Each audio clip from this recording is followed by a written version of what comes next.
Okay, cool. Now we're recording on the iPad. The lower two equations are actually the same as the one on the top. So this is the most critical equation that we come up with, and that's called the Arrhenius form of the rate constant K. The other two are what happens if, the first one down is what happens if I take the natural log of the top equation. It doesn't really change that much. And then the one underneath that is what if I write that middle equation twice and take the ratio of it. So the lower two equations are just variations on the top one. The most important one is the one on the top, and we're going to look at each component of that today. So just as a review from what we had covered yesterday, because we're going to need the same type of information. So if we write our equations with our stoichiometric coefficients as lowercase letters and the species as uppercase letters, which is pretty much how we always do that, we said that we had a way to write an expression for the rate of disappearance or the rate of appearance of any one of these species. We normally write that rate when we say write a rate law for a particular equation. We almost always write that rate law in terms of species A. Right? Whatever species A is the one that we use. If it's the limiting one or the expensive one or something special about A, we always write that rate law starting with a minus sign. And that's mostly by convention that we put a minus sign there. It does not matter which side you put the minus sign on as long as it's there. And then for an elementary rate law, we saw that the pattern was we stick a coefficient out front and we multiply by the molar concentrations of each of the reactants raised to their stoichiometric coefficients, which is a mouthful, but once you get into the pattern of writing it, it's not too hard, right? We put a constant in front of it. We call it K. Write the concentrations of each of the reactants, Ca and Cb, and then raise those to their stoichiometric coefficients A and B. And actually, there was a good point was brought up towards the end of the lecture. Those are always positive, right? Even though they're reactants and they're being consumed, we raise them to the positive values of that. Interestingly, the units on R,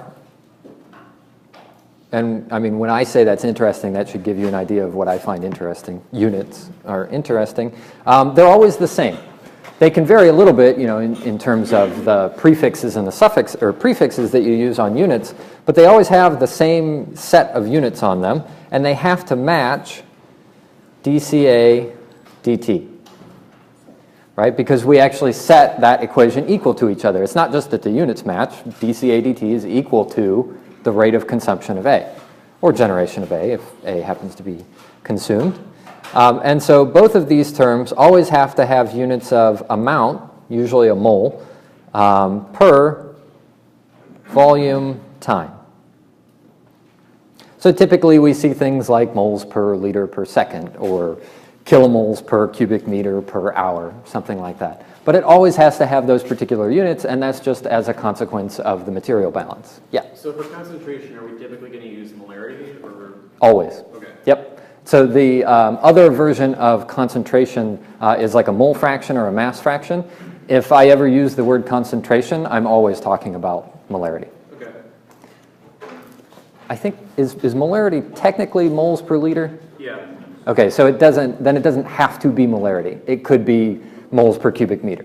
Okay. Right, and I'm not familiar enough with the term molarity to know if it has to be mole per liter or if it can be one of those other ones.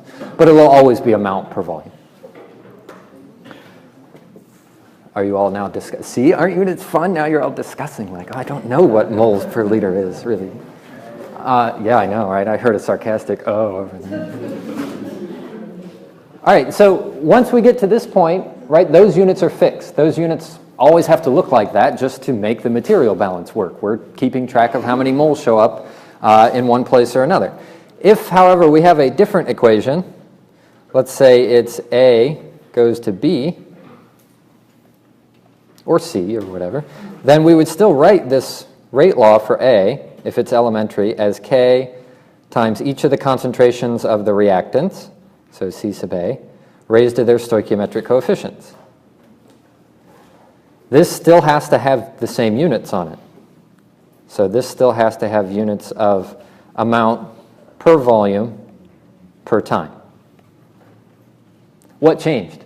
The units in the Units on K, units on the concentration or the coefficient that's sitting out front, this set of units. So the units on RA are always constant, but when I give you a unit on a K or when I ask you to find a unit on a K, that depends on which reaction is taking place.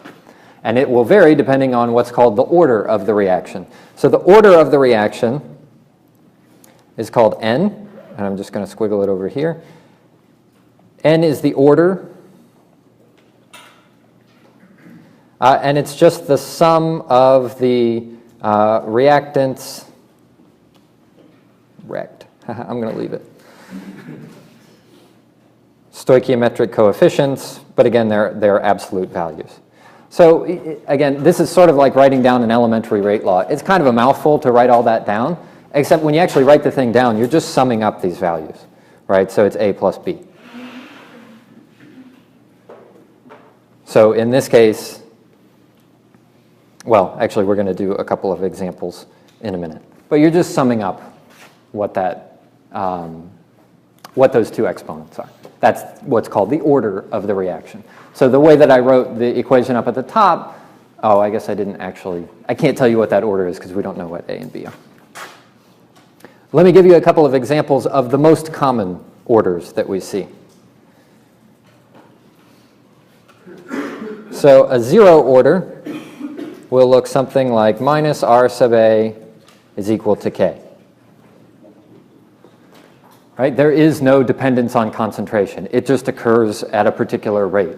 About the only time that something like this happens is when you're talking about nuclear decay, right? Because that doesn't depend on how often something gets hit by another molecule. Nuclear decay occurs in the nucleus of an atom, not with the electrons around the atom or on the outside edge of the atom. So zero order, it does appear a lot, but it doesn't really appear that much in chemical reactions as much as it does nuclear reactions. First order reactions are the ones that we deal with probably the most from a textbook standpoint because they're ones that we can actually solve. Right? When we write these equations and then we put these into a differential equation somewhere, we can actually integrate that thing by hand and figure out what's happening. So first order equations come up a fair amount of time. Another one that occurs probably as often in the sense that I can put it on a homework and you can still solve for something if you have a computer sitting in front of you, is a second order. Second orders can take a lot of different forms. The most common second order that we seem to encounter in here is something like Ca times Cb. But it could also be something like K times Ca squared. Right? That would also be a second order reaction. And you've got a homework problem where you'll have to develop a few rate expressions based on whatever the order is that they give you. For each one of these, the units on K are going to be different. What was my color for order? K was red, so let's go with red. So the units on K here, that's not red.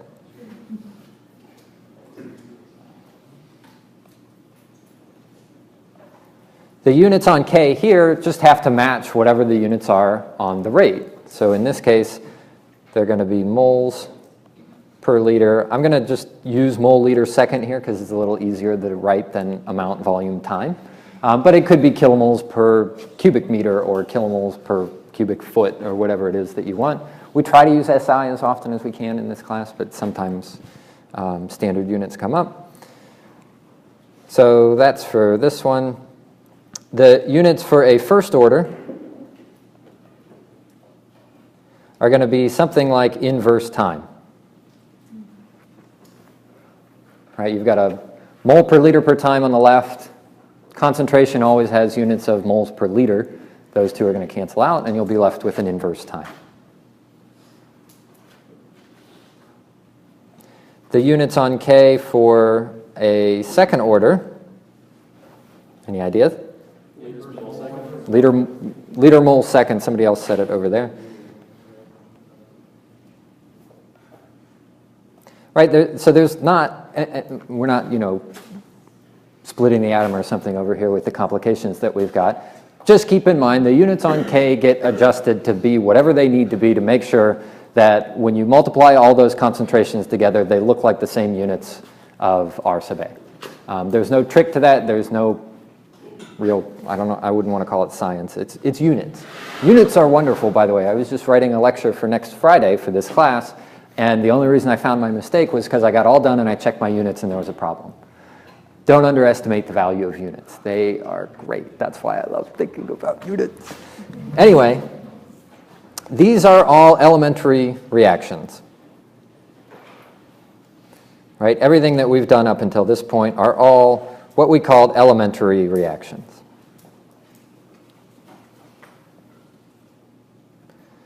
We have no way to know if we just sit down with a piece of paper in front of us and figure out whether or not an equation or a reaction is elementary.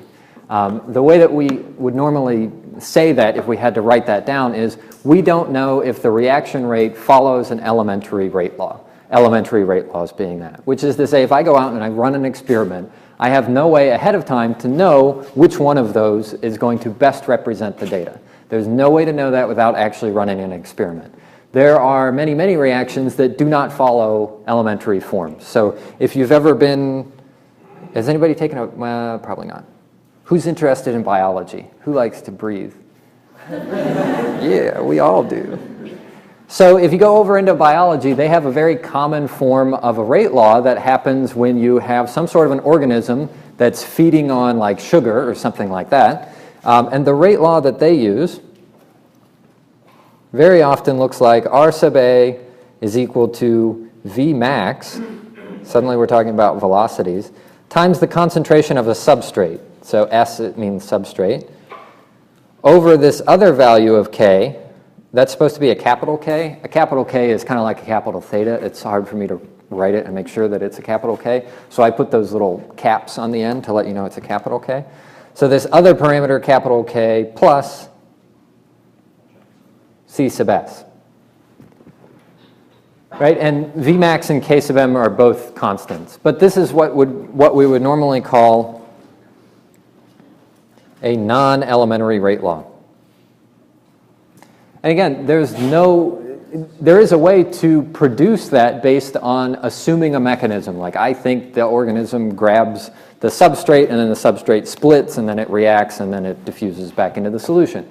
There are ways that you can generate these forms to make them look pretty complicated. You're going to see a pretty complicated version on your project, but there's no way to know whether or not it's the right one until you actually go out and do the experiment. Somebody's got to have experimental data that you can compare your proposed rate law to in order to figure out if it's a good fit or not. And we'll also see in the last week or so of class, I'll start giving you sets of rate data and you'll have to figure out which one matches. That requires a little bit of statistics that if we were to talk about it now would look like an odd digression for about 2 or 3 days, so we're not going to do it just yet. But we will get to it eventually. In this class, if I give you a rate law, use the rate law that I gave you. If I don't give you a rate law, assume it's elementary. And those are the only 2 rules that we've got. Almost all of them are going to be elementary until we get to anything that looks more like a project. There are lots of non-elementary rate laws. Any questions on any of that? Okay. Next step. You have probably all seen a chart that looks like this. On the left is potential energy, and on the y-axis is this weird-looking term called a reaction coordinate. And then you see something that looks like, I'm going to draw it as a gray line, this. Right? And you started off with reactants up here, and you ended up with products over here. And if you look at the difference in energy between these 2 states,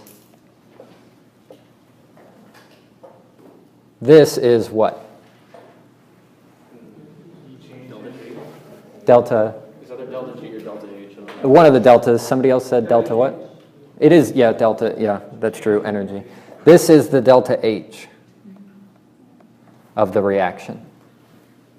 In this class, there's only one time that we ever use the term delta. It's always for a reaction. It's never before or after. It's always of the reaction, if comparing products to reactants. So I never put a subscript on there. But if you had written it somewhere else, you probably, like if you saw in CENG 100, we specified, are we talking about the enthalpy difference between inlets and outlets or products versus reactants? We would have called this delta H reaction in other classes. But that's the only delta H that we talk about in this class, so I don't subscript it. Because otherwise, you get arthritis from writing delta H of reaction. Anybody remember what the difference is between these points? The activation energy. Activation energy. How's that? Okay, green shows up okay, right? It's a little bright on my screen, but it looks okay up there. So the activation energy isn't necessarily something that you would observe if you looked at the bucket, you looked away and you heated up the bucket and you let the reaction run and then you look back, right? The difference in enthalpies or energies at that point is all delta H reaction. But a certain amount of energy had to be supplied to the molecules before they could do that reaction at all, which is what your activation energy is. Or maybe you've seen it as your activation energy barrier, something like that. You've got to give the molecules enough energy to overcome whatever resistance they have to interacting in order to form your reactants when you're all done, or form your products when you're all done. We don't, unfortunately, have time to get into it in this class, but the role of catalysis is not to change where you start and stop, but to lower that activation barrier. So if something were catalyzed, it would look more like this. So we're going to briefly, cat as cat dot, not just cat. If you catalyze a reaction, it just lowers that activation energy. We will deal with reactors that are stuffed full of catalysts, but we won't get into the difference between a rate law for something that has been catalyzed and something that has not been catalyzed. That's where you get into a lot of non-elementary rate laws, because now you're talking about things like, I need to physically move a molecule from here to here. It needs to stick, it needs to break, it needs to react, then it needs to unstick and move back. And every one of those steps has a rate associated with it that has to be expressed in your rate law, and we just don't have time to get to that. Come back for grad school and you can get into that. So what is the origin of E sub A? Again, we take primarily a kinetic view of molecules in chemical engineering. It's not often that we have to get to the quantum level. So we think about molecules as atoms stuck with bonds between them, and we can bend those bonds or twist them or stretch them or something like that. E sub A can come from one or two different places in most cases. The first is that's some amount of energy to deform a molecule, right? So maybe if the molecule is something like CO2 and the bond, or sorry, CO, and the bonds are, usually drawn as horizontal, maybe we need to bend those bonds a little bit to put some stress on them so that I can come in and cleave them somehow.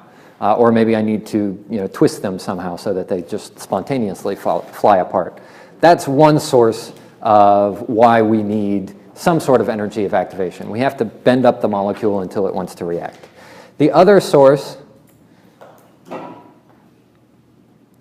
is to overcome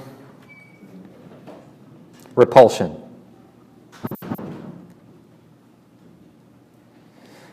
Right, the electrons on the outside of a molecule are all negatively charged. It takes some energy on your part to take two molecules on the outside with electrons going around them that are negative and bring them closer together. They tend to want to repel. If you have oppositely charged molecules, then your activation energy is going to change. If you're dealing with things that have positive and negative charge, their activation energy will be different than molecules that are neutral. And so when we talk about what is the reason that we have that lump that we have to dump some energy into the system to begin with, it's usually for one of these two reasons. Twist up the molecules or force them together. This is why we tend to have to heat systems. The reason why we have to increase the temperature is because of how the energy of an average molecule changes with temperature. And again, this comes primarily from kinetic theory. So if we look at the activation energy that we have, this plot looks a little bit different. You may not have seen this plot before. If we talk about any energy level E, so like 1 joule, 2 joule, 3 joule, 4 joule, whatever it happens to be, And we want to look at the distribution of energy within a pile of gas, right? If I pick a random molecule out of the air inside here, I don't know exactly what that energy is going to be. All I can tell you is the probability that that energy will be a particular value. So the y-axis over here is the probability of having E, right? If I pluck a random molecule out of the air, what's the probability that it's got the energy that I'm going to plot? If the temperature is low, if you have colors, this is a good time for colors,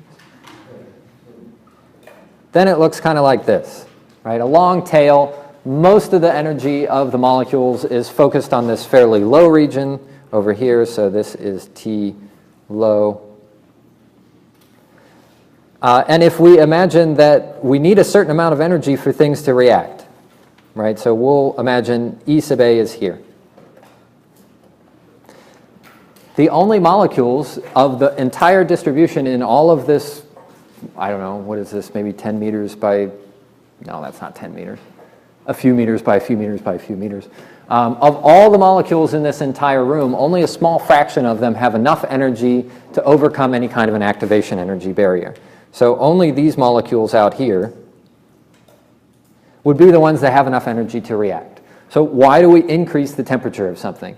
If we increase the temperature of something, the most, I don't know if I want to call it basic, the most useful interpretation of energy is that the molecules are moving around with more kinetic energy, right? They're moving faster. Kinetic energy is half mv squared. If you up the temperature, everything starts moving faster and everything's got more energy associated with it. That does something special to this curve, which is to mostly shift it to the right, but also to broaden it a little bit. We're never going to have to plot this. I'm trying to give you the molecular view of what's happening. There are plenty of equations. In fact, your book has a section in its appendix on the CD-ROM that will tell you if you want to calculate this curve, what's it based on. We're not going to get into that, but if we heat up the temperature, oops, no, I don't want to copy.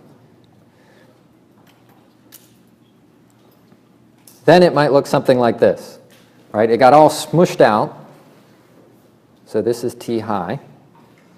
And now proportionally, many more molecules inside that volume of gas that's been heated up to T high are sufficient to overcome that activation barrier. It actually goes all the way down, but now it looks a little bit sloppy. Right, so proportionally, if we heat things up, more molecules are going to have a tendency to react. The probability suggests that they will be of sufficient energy to react. How do we represent this probability? We represent this probability, sorry, go ahead. In industry, is there a certain number that you're trying to reach before you run a reaction? Like I want at least 75% probability that these molecules are going to react? Yes, that number is represented by the equilibrium conversion most of the time. That sets the cap, which says if I operate a reaction under these conditions, here's the best I'm ever going to get. I can't break equilibrium, and we're going to cover that for the next 3 days. Next week, we're going to talk about only exactly that, which is how do I know how good I can get under a certain set of conditions. So the way that we incorporate this information into our rate law is through the rate constant K. So K generally takes the form of A times the exponential of minus E sub A over RT. This is the Arrhenius form of the rate constant K. And I almost always misspell this, so I'm going to look at my notes. It's 2 R's and 1 H.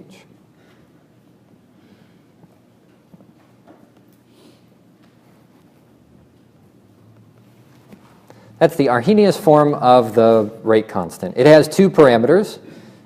A is called a frequency factor.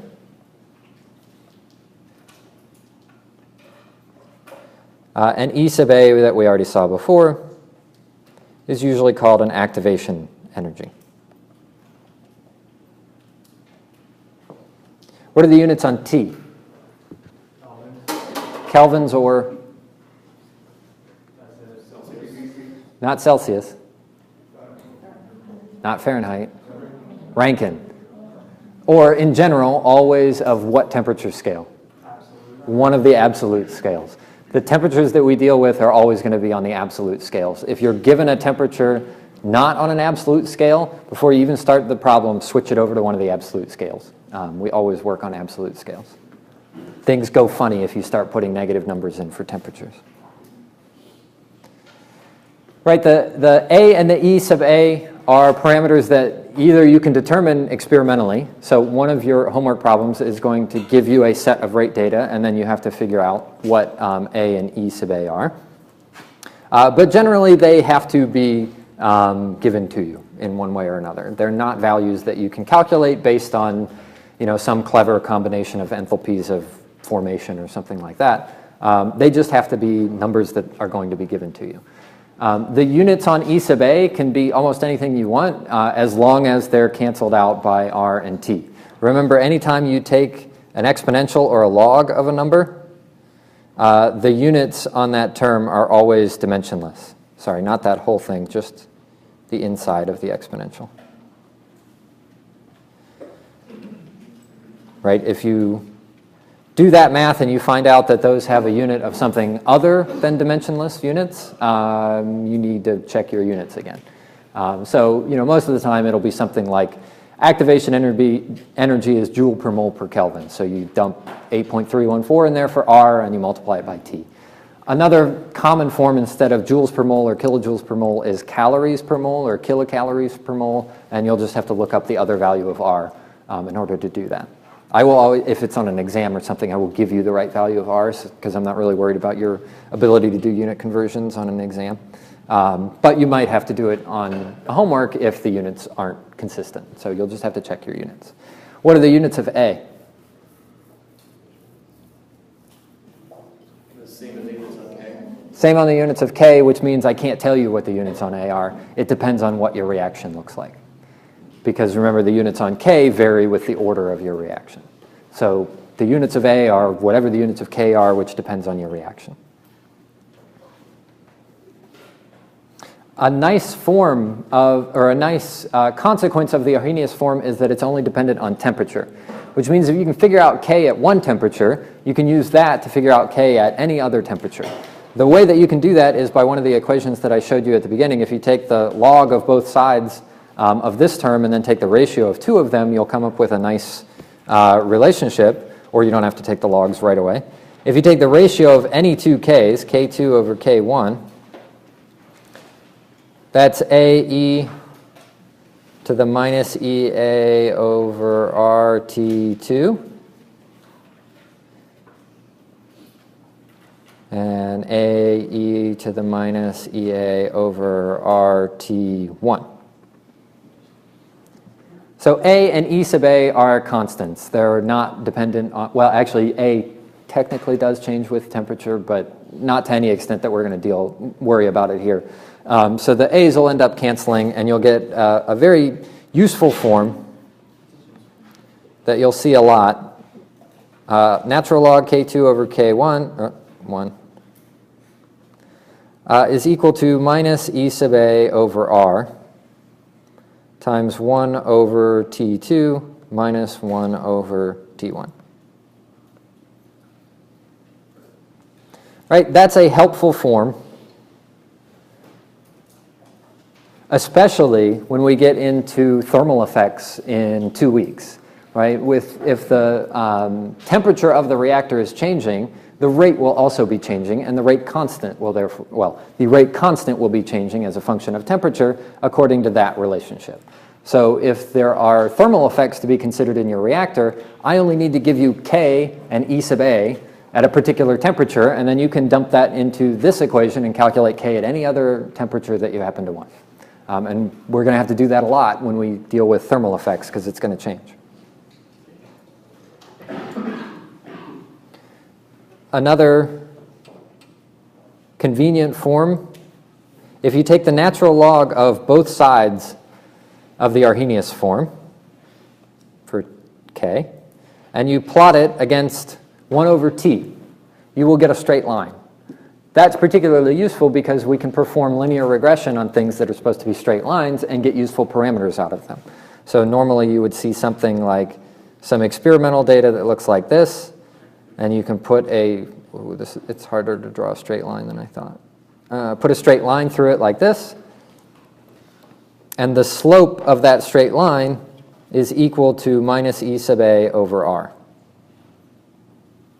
So if I go out and I measure the value of K at many, many different temperatures, I can figure out what E sub A over R is. You can also figure out what A is as well.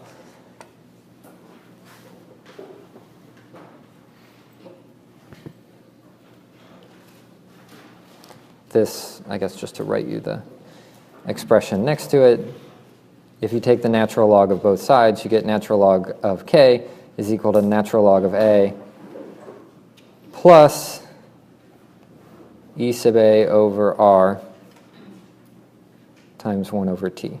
Oh, I'm way off to the side then. Okay, and there's supposed to be, I'm going to put it in a different color so you don't miss it. There's a negative sign in there because I squished it a little bit. Right, if I just take the natural log of both sides of the Arrhenius form for K, I get something like this. This has the form of a straight line because this can be considered your y variable. This would be your intercept. This is your slope, m, and this is your independent variable, x. Right, so you've basically got y is equal to mx plus b, which is a straight line.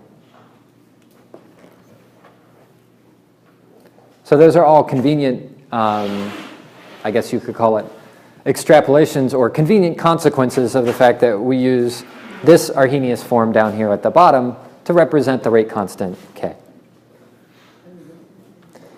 There's no new math that got put in here. It's just rearranging things and taking clever forms of ratios as we go. Who has done a linear regression in Excel before? Has anybody done that before? What's the easiest way to do it? Select the data and tell it to be a linear regression. What do you mean? Yeah, how do you select the data? Are you asking like a highlighted or? And what was your for? You click on like the dots of data on the actual graph, and then you hit the button. Yeah, so the key point there is if you want to use Excel, plot it first. Right, you have to plot the data. There are ways to do it programmatically to figure out what the slope and intercept are. The easiest way into Excel is to put 1 over t in there as your x values, ln of k is your y, plot it, you will get a straight line like what you have over there. You can right click on the line and say add trend line, and it'll pop up y is equal to mx plus b. That's the easiest way to do it. It's a pretty bad way to do it in terms of getting good statistics out of something, but this isn't a stats class. I'm not worried about how good the fit is or the confidence intervals or anything like that. We're just interested in the values. You can also use MATLAB. MATLAB can do almost the same thing. It's got graphical user GUI interface for you. No, see, if I say GUI interface, then it's graphical user interface. So it's either GUI or graphical user interface. That does the same thing that Excel will do. Any questions on any part of that before we do an example? We're just going to practice calculating a few things. So again, if I give you E sub A and K at a particular temperature, use that form to get it at any other temperature that you need. So I might give you K and E sub A at like 300 Kelvin, and the reaction's occurring at 450 Kelvin. So you'll have to adjust it appropriately. When we get into thermal effects, I'll probably only give you either A and E sub A, and you'll have to use this form here, the Arrhenius form, and just calculate K as you go. Or I will give you K and E sub A at a particular temperature again, and you'll have to revert back to using that form. But no matter which form you use, as long as you use it correctly, you will get the same answer because they're all derived from the same equation. We are going to see another version of this equation, which I keep pointing and realizing that people watching the video cannot see. We are going to see another form of this equation that looks very, very similar, and it's very important to keep the two separate. They're both, unfortunately, using K's on the left. One has an activation energy, and as we'll see when we get to thermal effects, or actually when we get to, are we going to have time? I think Wednesday. The other one will have an enthalpy in it, but otherwise they'll look the same. So there is a reason why I put that equation in that form. If you check different books or even different portions of our book, they will fiddle around a little bit with where the negative shows up and whether it's plus or minus on the inside. But they're all the same thing. They're just playing around with algebraic tricks. So let's take a look at an example. If we have an elementary liquid phase reaction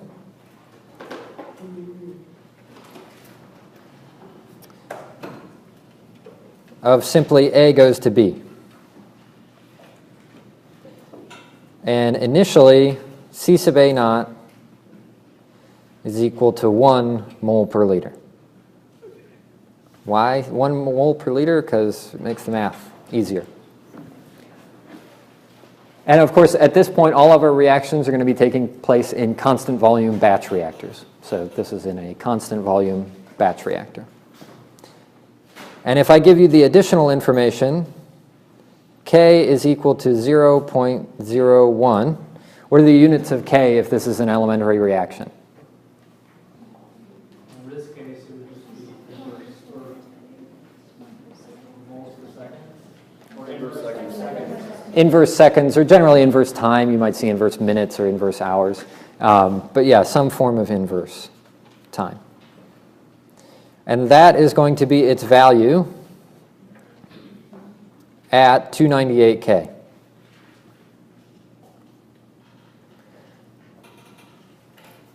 And also E sub A is going to be 250 joules per mole.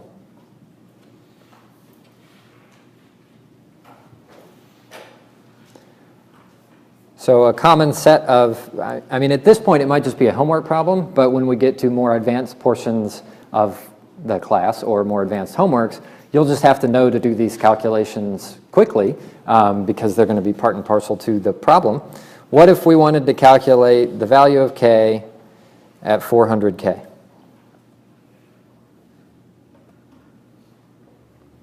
So it's 12:38 right now on my clock. Take 4 minutes and try to calculate K.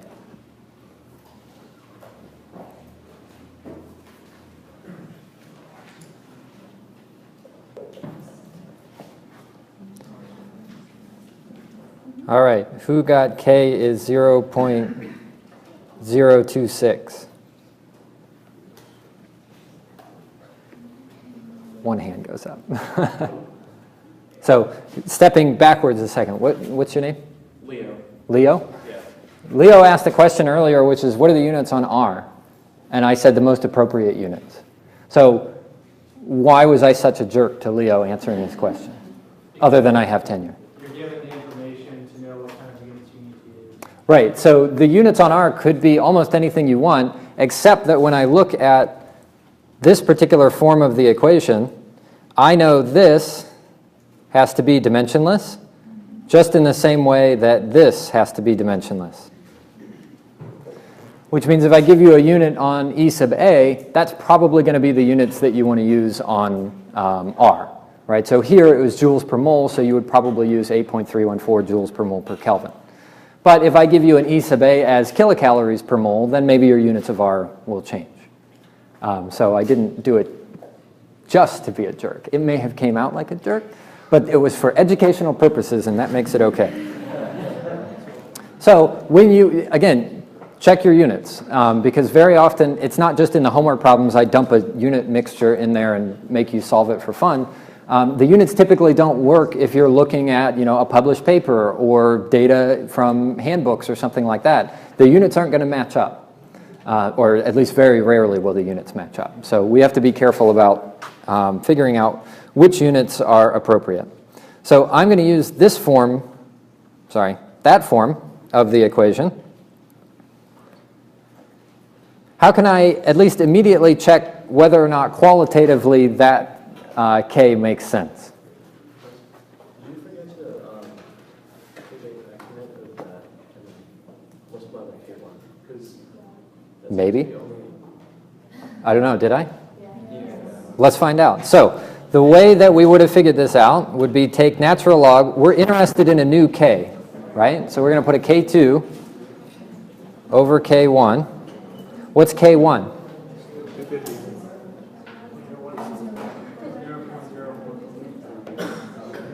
0.01 inverse seconds is equal to what?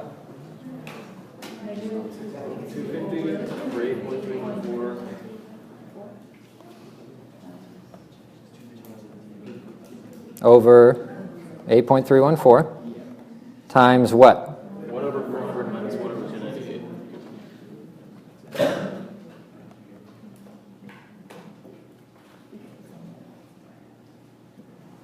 Okay, and then what'd you get? 0.01 again, 0.102. Which suggests that I forgot a negative sign somewhere. I think you gotta just raise it to the power of e, or raise e to the power. What number did you get? 0.01 if you're going to use the same number of significant figures as the original k. No, give me all the significant figure, or give me like 4 decimals.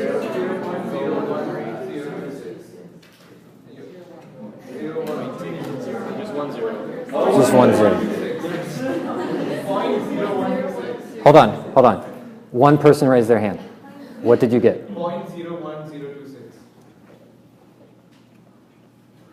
0.01026. And what are the units? Okay, so that suggests I made a math mistake.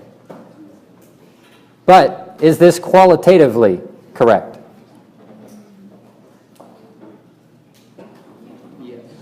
Why? What gives you confidence that at least it looks like the signs got put in the right place and things are behaving the way that they should? It's a first order reaction, so it's not dependent on the speed at which the molecules are moving and hitting each other, so an increase in temperature would have a lesser effect on the rate. Well, so this isn't the rate. But this is the rate constant, though. Right, and the rate constant doesn't depend on the reaction.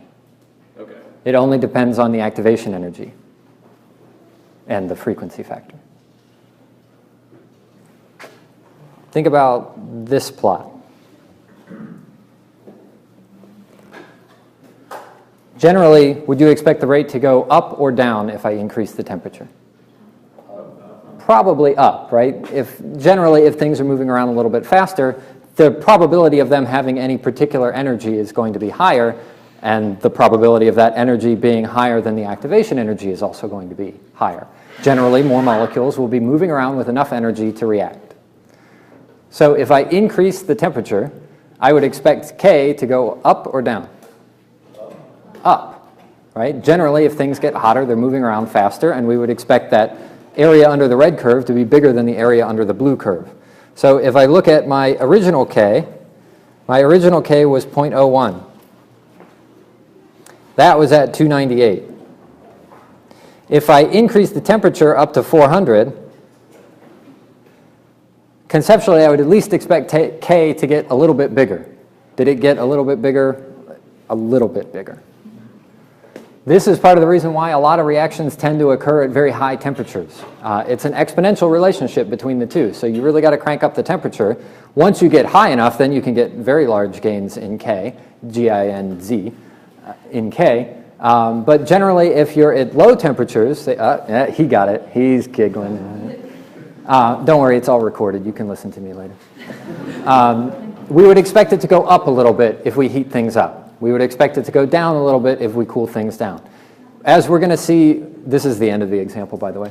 As we're going to see in Monday, Wednesday, and Friday's lecture of next week, this is counteracted by another phenomenon, which is we can speed things up by increasing temperature, but that tends to drive the reaction in the wrong direction. Right? It tends to favor formation of reactants rather than formation of the products. So it's a balancing act on temperature. We can only go so high to speed things up, but then we shift ourselves in the wrong direction. Okay, so have a very enjoyable weekend. I will see you bright and early at noon on Monday. Thank you all.